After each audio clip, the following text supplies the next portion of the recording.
My name is Tony Loup. I'm with Insulating Coatings Corporation. We're a local company here in Loup County. My background, I do have a degree in international business. I am a mentor of SCORE. I've worked with multiple companies domestically and internationally, facilitating international trade. I was actually marketing director for a company in Kuwait for a while. I do have NASBITE certification, and John was here. There'd be a little joke about that. And if you know what it is, you do need it for the Department of Commerce, I believe. And if you're not with the Department of Commerce, it's Export 101, and it gives you something to hang on your wall. What little I know is from that.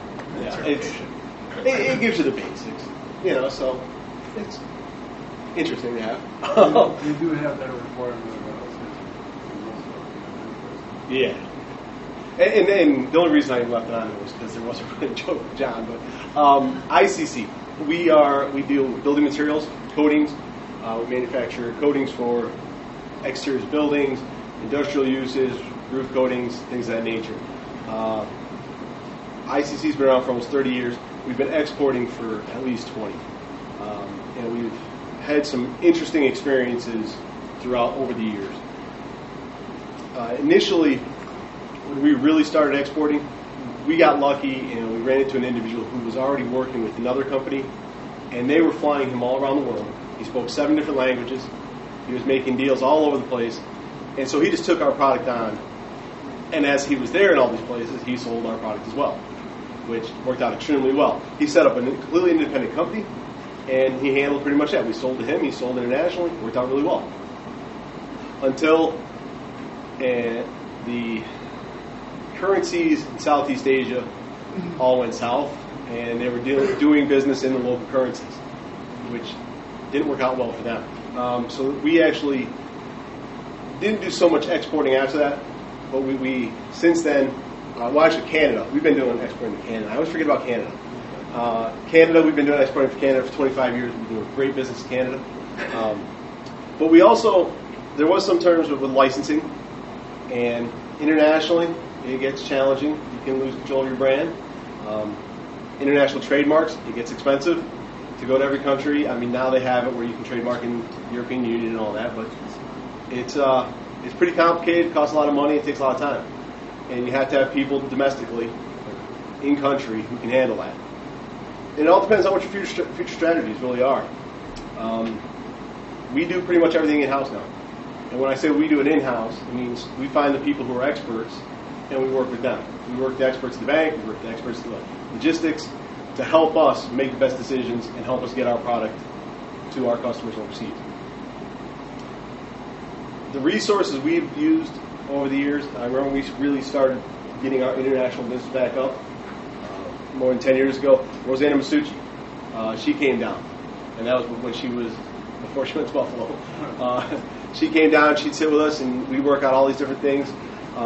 Some of the things that have been used from the Department of Commerce, commercial news, magazine, the magazine trade shows, the catalog shows. I love those things. I don't know how many people are familiar with catalog shows, but that's one of the best ROIs there is. And the goal key partnerships, all the things that I've mentioned, we pretty much used all of them, and they are very effective.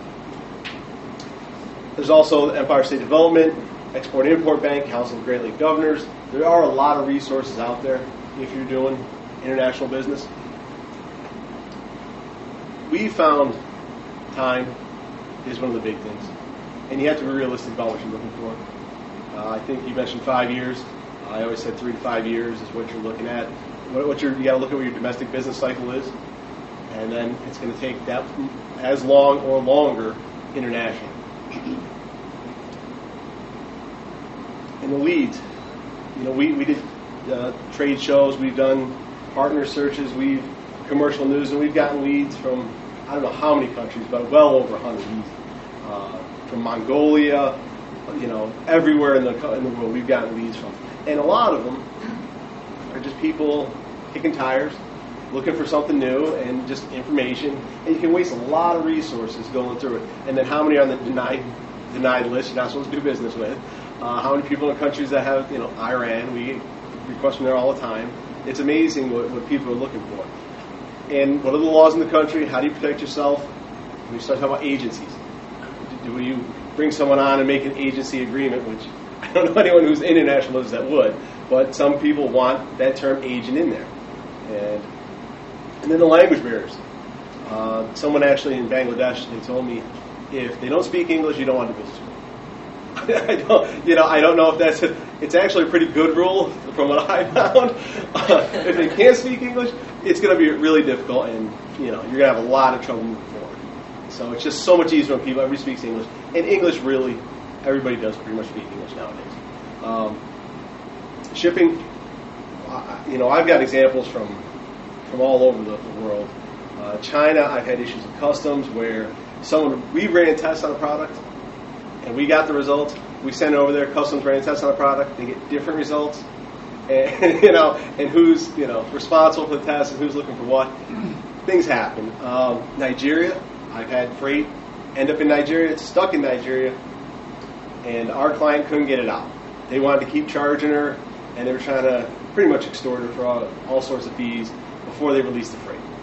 We ended up, I was on the phone with handlers in London. I was calling people in Nigeria. I'm calling Department of State. I'm trying to work with anybody I can. And eventually, it got worked out, but it was a lot of time involved, up at 2 a.m. making phone calls, trying to talk to people in Nigeria and get things straightened out.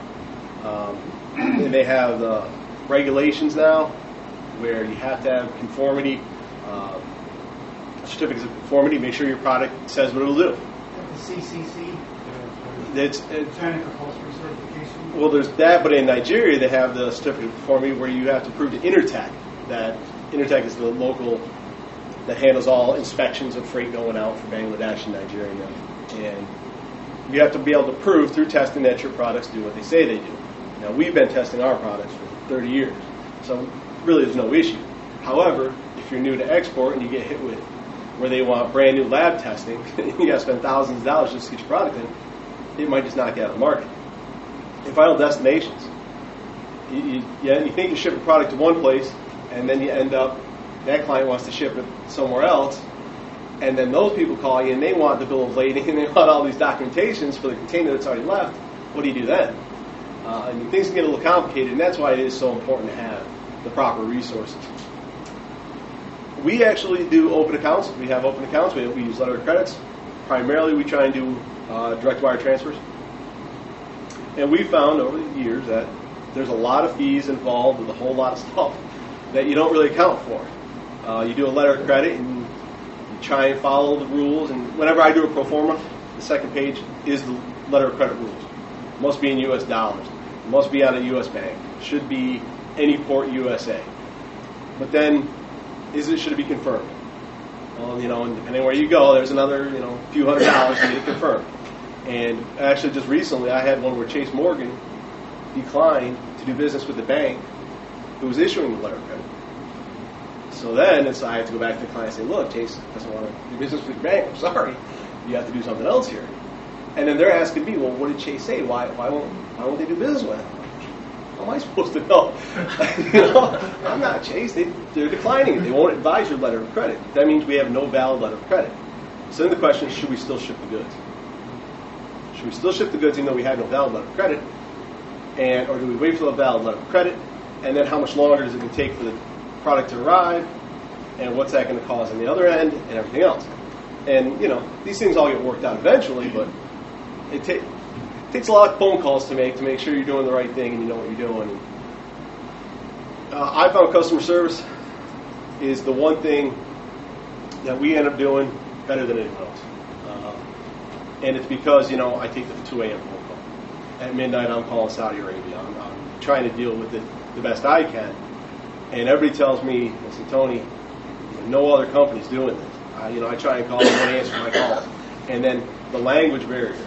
When you have people who don't speak fluent English, some people just start going extremely fast and they don't take the time to actually deal with it, and it ends up frustrating for everybody.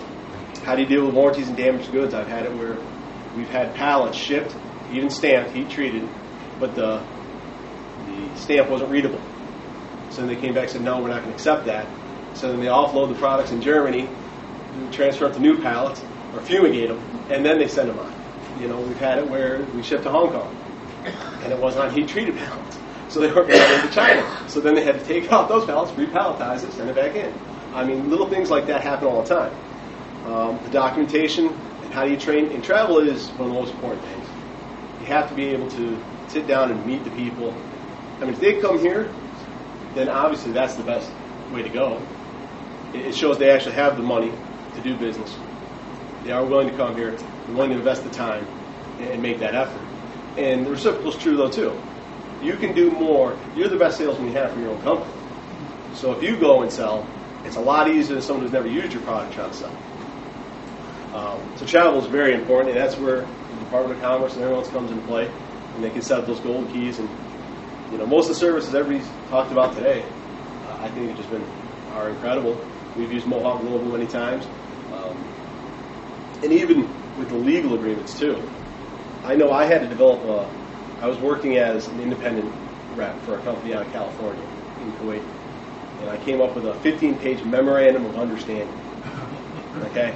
Yeah, because you're dealing with people in the Emirates and all over the place. And one thing you find out, you list them as an agent, next thing you know, it's a lifetime agency. You can't get out of it. Unless you take them to court in the UAE, and even then, depending on who they know, they're yours. And then they have the right to actually deny your product. When your product comes in, they'll notify them and say, we have the shipment of product coming in. What would you want us to do with it? They'll contact the person, the consignee, make them pay money before they let your shipment come into the country. I mean, there's crazy rules out there. And so you have to have... Because sometimes being an agent is actually a very marketable commodity in certain countries. Yes, it's great for the guy in country. The guy in country is wonderful. And I know someone who's a collector. What they would do is they'd make agreements with every company they could to be the agent, to be the exclusive agent for that product or that company, which means they lock down the entire country for that product. Anytime it comes through, Honda, whatever it was, whatever came through, they were the exclusive agent. They got to cut a piece of everything. Now, if they're the right person and they help you sell your product, great, you can make loads of money. If they're the wrong person, they're a collector, and they're going to sit back and collect money on your efforts, you have to show up in country, sell your product, and then they're getting cut. So again, that's why the legal agreements, I found a lot of the business we've done has been, for the most part, the people I've sold to directly. We don't have a legal agreement. We've sent one-page documents over saying, hey, you are our distributor in the area. You're working with us. We avoid the term agent, but it allows them to then go to the government and say, here we are. We are the person working with this company. We have the right to sell this product. And that suffices. But for the most part, the guys who want the legal agreements, the 15-page documents that cover every possible contingency, I haven't sold product to them. It's, they waste so much time doing that. They're not about actually out there selling product. So that was really all I had. Was we've been at this a while, and we've been doing great. We've been doing Canada forever, and the opportunities are out there. But it is not easy, and obviously there's a lot of resources out there that we love to take advantage of. And I'd love to see more opportunities and resources come available. Well, thank you. Yeah, sure. In terms of the banking issue, does it help sometimes if your bank has a correspondent bank in the other country? Okay, as far as bank goes with us, we're a local company here.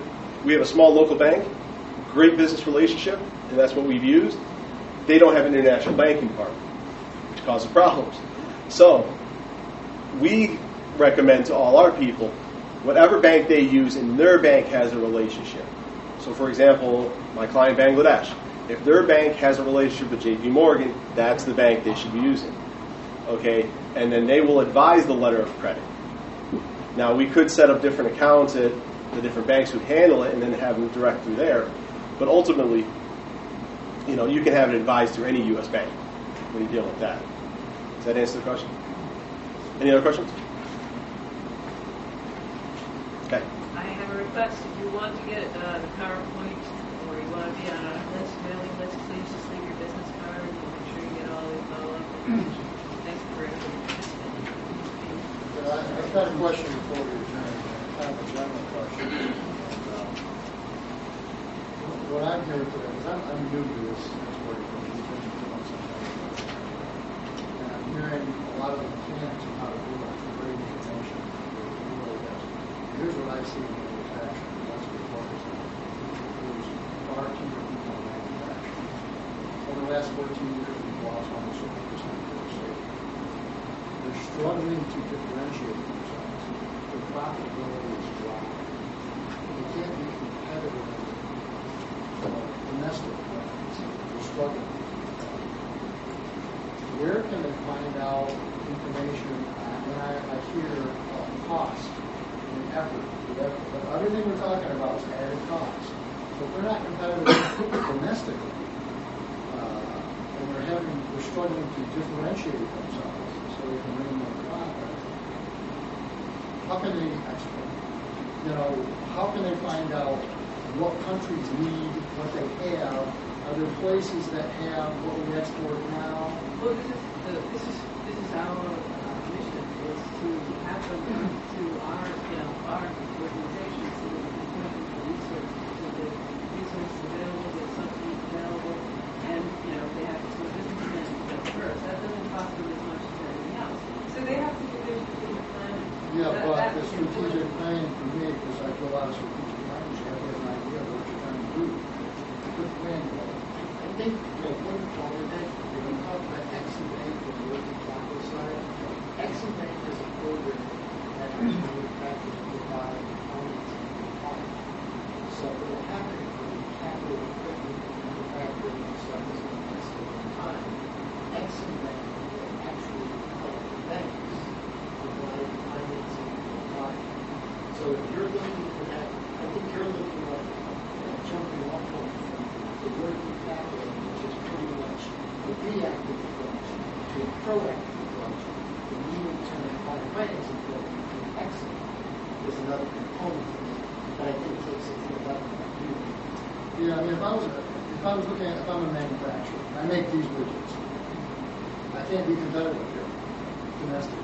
How can I be competitive internationally? Where are those markets? How do I find them? My first call would be John Tracy in Syracuse at the Department of Commerce. Okay. Or Tim in Rochester. Yeah, Okay. exactly. Yep, or Rochester. That would be my number one. Yeah. And I'll tell you what, I've seen presentations now by two gentlemen. John, I've seen his presentation. Very easy to talk to. Very proactive. Yeah, come at Yeah, okay. All right, so good. And that would be... So if I make these widgets, you can say, these widgets are being exported now to these countries. Or it may not be country by country. So there's export statistics, right, that tell you sort of at a general level, this is what's going on. But if the company knows sort of the environment where they do well, so for example, if there's a company that does a sewage treatment program, they know that they want to look for countries where there's an existing but aging system that has the following circumstances or criteria. So then, through the Census Department and through the agents that we have through the Department of Commerce or the state in those different countries, we can say, this is the kind of environment we're looking for. Does that exist in the markets that you cover? I think the thing you have to think about, I was a manufacturer for 20 years. Those companies have to differentiate their product over there. And U.S. made product is really at a premium in the export market. The higher it takes, the better. So why are these companies having a difficult time here? Have you got a theme or a thread of why? Yeah, they're struggling to differentiate themselves. Innovation is a big buzzword, and it's very important. We do a lot of innovation, but a lot of companies have a hard time. Say you're a machine shop, as an example. What's different from you to another machine shop down the road? There's probably 20 here in Bangor. What makes you different, better than other machine shop? Now take that to an international situation.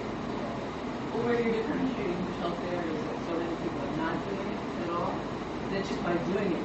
Well, what Tony said is the customer service aspect. That's how we differentiated ourselves with the great value that people like to do. Right. I'm just looking for, I think I got the answers. We can do some profiling. Yeah, I was going to say that. I know the Department of Commerce has where you can look up by HS code, Right. harmonized code, and say, okay, yeah, there is 3 million units of whatever being exported to Brazil last year. Okay. And so you can find those statistics to try and narrow it down. For us, we export to some countries we shouldn't be exporting. Not that we shouldn't legally, but that it makes no sense. There's other products domestically that are just, not as good. We have the best in the world. but there's relatively good products. Yeah. So it makes it really like, why would you be importing? But then it comes back to, I have a guy in China. There's local products that are equivalent, but not as good. And he wants to use us because that's his differentiation, that it's an imported U.S. product. So we're higher cost, but still that gives him differentiation. And then, but again, we show up in countries usually based on, we find the right people. So we find the right partners, and once we find those are the people who are going to make it happen. It's not a matter of you're going to put your product on a shelf and it's going to fly off. Just as much hard work you have to do here domestically to get your product out there and sell it, you have to do the same thing internationally. You got to get out there and sell it, or have someone capable of getting out there and selling it. Or it's maybe something about you can't easily sell your product in you because there's so many other competitive products of the same type that are better quality. So maybe you can sell the bank for that, so those other companies aren't willing to play because of the challenges that are market or the opportunity is. Like this one thing, I forgot to tell everybody, my contact info is on the presentation. And John Tracy, my colleague, John.Tracy@trade.gov, our surgeon, he's in Liverpool, is the office. And his phone number in the office is 315-453-4076. He'd be glad to talk to anybody and help all day long. Okay.